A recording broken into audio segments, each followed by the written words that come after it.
नमस्कार मित्रों, Adani education academy के इस यूट्यूब चैनल पर आप सभी का अपना हार्दिक स्वागत है।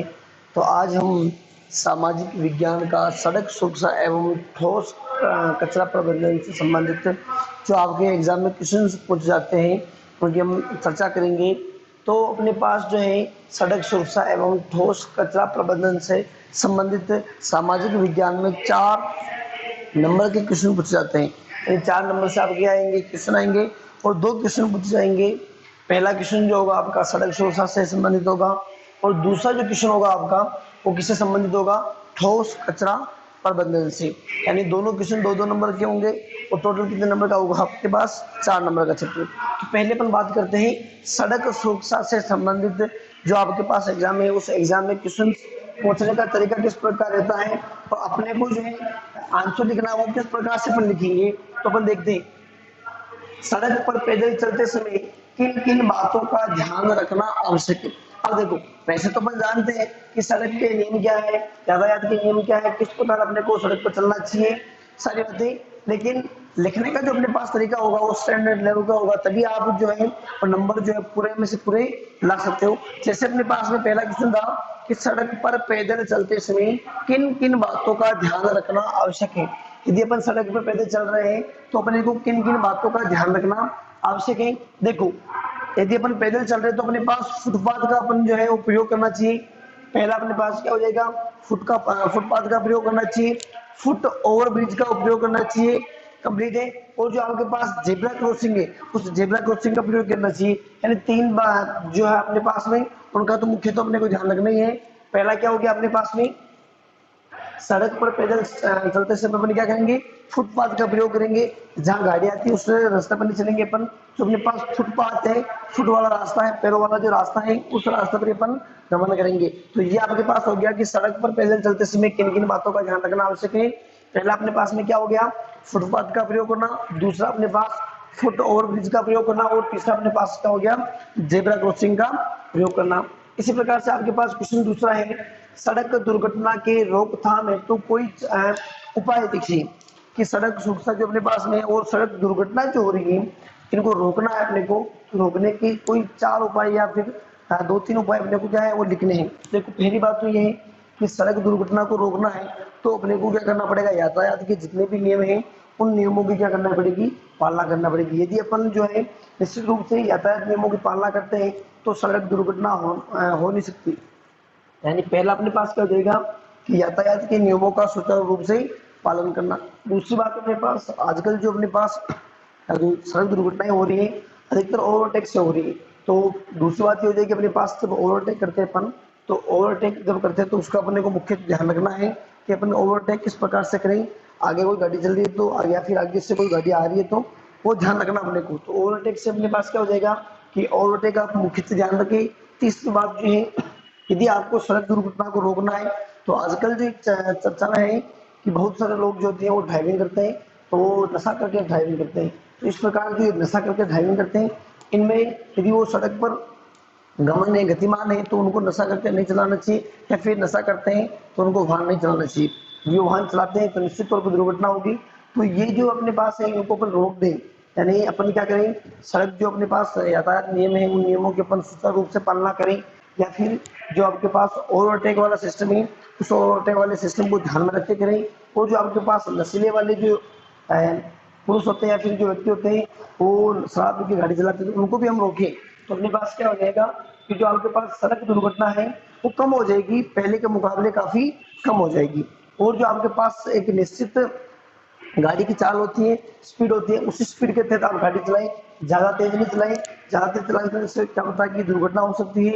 या फिर जैसे आप गाड़ी को आप ज्यादा तेज चला रहे हो और आगे कोई सामने अवरोध आ गया तो आपके पास जो है प्रतिक्रिया दूरी है और जो आपके पास में आप जो गाड़ी को रोकना चाहोगे तो अचानक वो नहीं रुक पाएगी। तो एक निश्चित जो आपके पास लिमिट होती है गाड़ी की उसी स्पीड से आप गाड़ी को चलाए। तो ये आपके पास 4 होगी कि अपन सड़क दुर्घटना को किस प्रकार से रोक सकते हैं। कंप्लीट है, चारों को आप ध्यान से लिखिए। और इनमें जो लिखने का तरीका आपके पास होगा कि आप जैसे 4 पॉइंट लिख रहे हो, 4 पॉइंट लिखने में उनमें एक दो लाइन लिख देना, ताकि जो आपको एग्जामिनर है वो नंबर में कहीं अतिशोक्ति नहीं करे और नंबर जो आपको पूरे में से पूरे दें। तो ये आपके पास क्या हो गई, चार उपाय हो गए।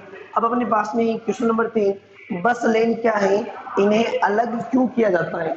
बस लेन क्या है और इन्हें अलग क्यों किया जाता है। देखो सीधी बात तो ये अपने पास क्या हो गया, बस लेन को इन्हें अलग क्यों करें। बस लेन का मतलब क्या हुआ कि जिस प्रकार अपने पास सड़क होती है तो वो सड़क में अपने पास क्या होती है, बस लेन होती है। ठीक है, अब बस लेन आवश्यक क्यों है, क्योंकि जो आपकी बस से काफी बड़ी होती है और अधिक स्थान घेरती है। ठीक है, अब कुछ स्थानों पर क्या होता है कि बस लेन और आपकी जो कार लेन होती है उनकी सेम लाइन होती है, तो होता क्या है उसमें कि बस जो आपकी अधिक स्थान घेरती है और जो आपके पास कार है वो कम स्थान घेरती है, तो ट्रैफिक जो है आपका वो बढ़ जाता है। क्या होता है, ट्रैफिक आपका बढ़ जाता है। तो ट्रैफिक को कम करने के लिए अपन क्या करते हैं, बस लेन का उपयोग करते हैं। और बस लेन का उपयोग बिल्कुल सही रहता है कि जो आपका ट्रैफिक है वो बिल्कुल कम हो जाए। ठीक है, तो ये आपके पास तो क्या बस लेन क्या है, इन्हें अलग क्यों किया जाता है, तो बस लेन मैंने आपको बताया। और इन्हें अलग करने के भी अपने पास क्या हो गए, कारण हो गए। यह आप मुख्यतः ध्यान रखें, क्वेश्चन किस प्रकार से पूछ रहा है, अपने को जवाब किस प्रकार से देना, यह आप मुख्य ध्यान रखें। अगर अपने पास में क्वेश्चन 4 है, सड़क दुर्घटना होने के कोई कारण लिखे। अब देखो सड़क दुर्घटना किस प्रकार से हो सकती है, अपन खुद जानते हैं कि यदि हम यातायात नियमों का पालन नहीं करते हैं, यदि अपन यातायात नियमों का पालन नहीं करते हैं तो उससे अपने पास क्या हो सकती है, सड़क दुर्घटना हो सकती है। या फिर आप जो है पैदल चल रहे हो और फुटपाथ का उपयोग नहीं कर रहे हो तो उससे भी अपने पास क्या हो सकती है, सड़क दुर्घटना हो सकती है। या फिर आप नशा करके वाहन चला रहे हो तो उससे भी अपने पास क्या हो सकती है, सड़क दुर्घटना हो सकती है। या फिर आप गाड़ी की चाल से कुछ अधिक ही स्पीड पर गाड़ी चला रहे हो उससे भी अपने पास में क्या हो सकती है, सड़क दुर्घटना हो सकती है। साथ ही जिस प्रकार जैसे किसी गाड़ी की लिमिट होती है कि उसमें ड्राइविंग वाली जो सीट होती है उसमें अपने पास में, यानी ड्राइविंग वाला जो आगे वाला मोड होता है उसमें 2 या 3 या फिर लिमिट होती है कि निश्चित लिमिट तक ही वहाँ जो है व्यक्ति बैठ सकते हैं। लेकिन उसमें अपन क्या करते हैं, अधिक बैठ जाते हैं तो उससे फिर अपन जो पास स्टेरिंग होता है वो मुख्यतः सही रूप से अपन काम नहीं कर पाते हैं, तो उससे भी अपने पास क्या हो सकती है, सड़क दुर्घटना हो सकती है। और आप जो है ओवरटेक का मुख्यतः ध्यान रखें, यदि अपन ओवरटेक का ध्यान नहीं रखेंगे तो उससे भी अपने पास क्या हो जाएगी, सड़क दुर्घटना हो जाएगी। तो ये आपके पास क्या हो गई कि सड़क दुर्घटना होने के कोई कारण लिखे, तो कारण विभिन्न है। आप खुद जानते हो कि एक सामान्य बात है कि सड़क दुर्घटना किस प्रकार से होती है। तो आप ओवरटेक से या फिर आप सड़क क्रॉसिंग कर रहे हो तो सड़क क्रॉसिंग से भी क्या हो सकती है अपने पास सड़क दुर्घटना। आप ध्यान रखिए, पैदल चले तो अपने पास किस तरफ चलना है, वापस आ रहे हैं अपन तो किस तरह चलेंगे, वो सारी जो बातें अपने को मुख्यतः यातायात नियमों के तहत पालना करनी है।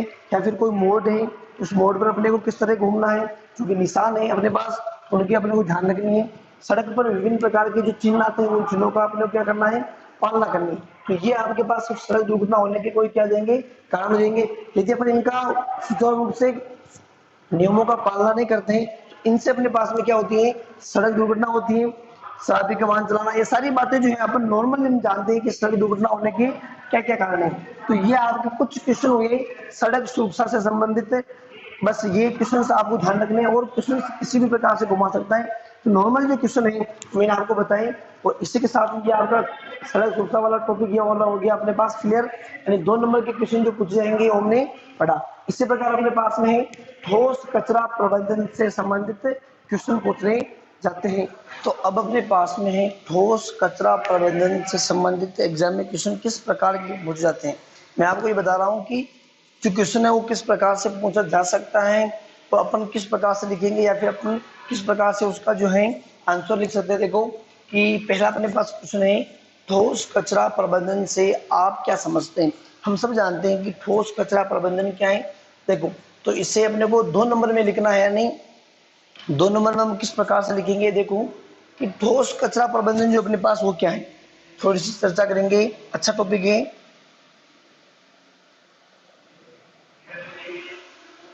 देखना ध्यान से कि शहरी क्षेत्रों में क्या होता है कि जो अपने पास निर्वाचित प्रतिनिधि होते हैं, शहरी क्षेत्रों में निर्वाचित प्रतिनिधि जो होते हैं वो जो अपने पास जो आपके पास कचरा होता है उस कचरे को इकट्ठा करने के लिए क्या होते हैं कि जो आपके पास सफाई कर्मी होते हैं उनको नियुक्त करते हैं, या फिर उनको जो है आपके ठेके पद्धति से माध्यम से उनको क्या कर देते हैं, ठेका देते हैं। और वो क्या करते हैं बंद जैसे आपका ट्रक हुई या फिर ट्रॉली हुई या फिर आपकी घोड़ा गाड़ी हुई, उनके माध्यम से क्या करते हैं शहरी क्षेत्रों में घरों से क्या करते हैं कचरा लाते हैं।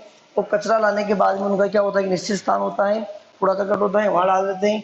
और फिर उनका क्या होता है जो कचरा अपने पास आता है उन कचरा का क्या करते हैं विभिन्न माध्यमों से विभाजन करते हैं कि कोई कचरा किस प्रकार का है, अलग अलग भागों में क्या करते हैं, उनका विभाजन करते हैं, और विभाजन होने के बाद में उनका क्या होता है, निस्तारण होता है।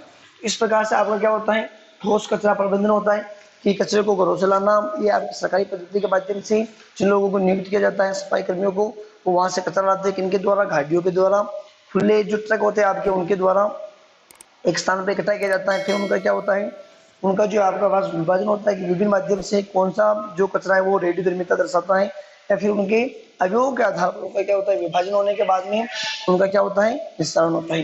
तो ये आपका हो गया ठोस कचरा प्रबंधन। अब अपने पास क्वेश्चन तो है कि नगर पालिका अध्यक्ष के रूप में आपके द्वारा ठोस कचरा निस्तारण हेतु अपनाए जाने वाले किन्हीं 4 उपायों को, क्या आप क्या हो, आप जो एक चेयरमैन हो या नगर पालिका अध्यक्ष हो, और आप नगर पालिका अध्यक्ष होने के नाते जो आप हैं ठोस कचरा निस्तारण हेतु क्या करोगे, या फिर क्या अपनाए जाने वाले क्या क्या उपाय आप कर सकते हो। तो पहली बात ये अपने पास ठोस कचरा प्रबंधन है, हम क्या करेंगे यहाँ पर पुनः चक्रण, क्या करेंगे पुनः चक्रण, फिर पुनः प्रयोग, फिर क्या होगा भस्मीकरण,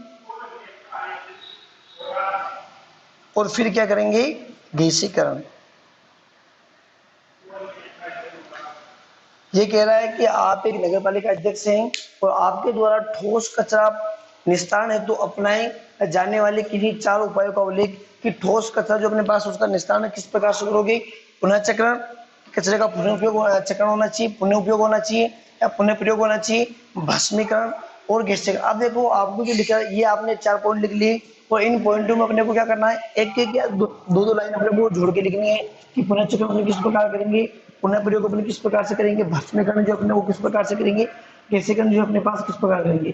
जो आपके पास कचरा इकट्ठा होता है एक विशेष कंपनी थ्रू, जो आपके पास कचरा की जो कंपनी होती है उसके अंदर जाता है, तो उसका विभाजन होने के बाद में कचरा जो है आपका वो पुनः उपयोग में आता है, या फिर उसका पुनः चक्रण किया जाता है, भस्मीकरण गैसीकरण करके उस कचरे का पुनः जो अपन क्या करते हैं उपयोग करते हैं।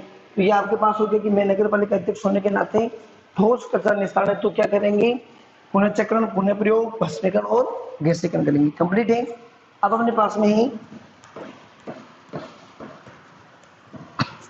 क्वेश्चन 3, मानव जीवन में स्वच्छता का महत्व क्या है। सब जानते हैं कि मानव जीवन में स्वच्छता का महत्व क्या है, क्योंकि स्वच्छता ही ऐसी है, मानव जीवन में स्वच्छता, ये नॉर्मल सा क्वेश्चन है कि मानव जीवन में स्वच्छता का क्या महत्व है। महत्व की अपन बात करें कि यदि अपन स्वच्छ हैं, यदि अपन स्वच्छ हैं तो स्वस्थ भी होंगे, यदि अपन क्या है स्वच्छ हैं तो निश्चित तौर पर क्या होंगे, स्वस्थ होंगे। ये अपने पास महत्व हो गया। और देखो कि अपने को स्वच्छता क्यों रखनी चाहिए, महत्व का मतलब क्या होगा, स्वच्छता क्यों रखनी चाहिए, यदि अपने को बीमारी से बचना है तो स्वच्छता रखना बहुत ही जरूरी है।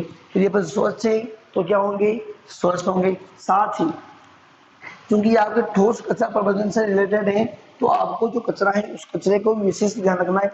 घर की समय पर सफाई हो, और सफाई का तहत सफाई भी इस प्रकार से हो कि जो आपके पास घर की सफाई वो पूर्ण रूप से हो जाए, और जो आपकी स्वच्छता है, स्वच्छता बनाए रखने का सीधा सा ये है कि अपने पास पहली बात तो शरीर की जो अपने पास स्वच्छता है वो हो, फिर उसके बाद में अपने परिवार की स्वच्छता हो।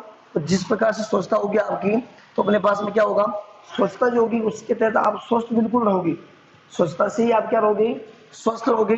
तो मानव जीवन में स्वच्छता के अनेक जो अपन महत्व कह सकते हैं, बिल्कुल आप छोटे रूप से लिख सकते हो कि मानव जीवन में स्वच्छता का क्या क्या महत्व है। और क्योंकि महात्मा गांधी ने कहा था कि स्वच्छ भारत में ही भगवान निवास करते हैं, यानी स्वच्छ शरीर में ही क्या करते हैं, भगवान निवास करते हैं। तो स्वच्छता का निश्चित तौर पर क्या अपने पास में महत्व है। ये जो क्वेश्चन है आप इसका आंसर आप खुद ही स्वयं लिख सकते हो कि स्वच्छता का जो है अपने पास मानव जीवन में क्या महत्व है। तो ये जो आपके पास सड़क सुरक्षा व ठोस कचरा प्रबंधन से संबंधित किस प्रकार से क्वेश्चन पूछा जाता है, या फिर किस प्रकार से हम आंसर लिखेंगे, ये मैंने आपको समझाया। और इसी में भी अभी आपको क्वेश्चन से किसी भी प्रकार से घुमा सकते हैं। फिर भी आपको कोई डाउट हो या फिर कोई आशंका हो तो आप कमेंट करके जरूर बता सकते हैं। इसी के साथ धन्यवाद।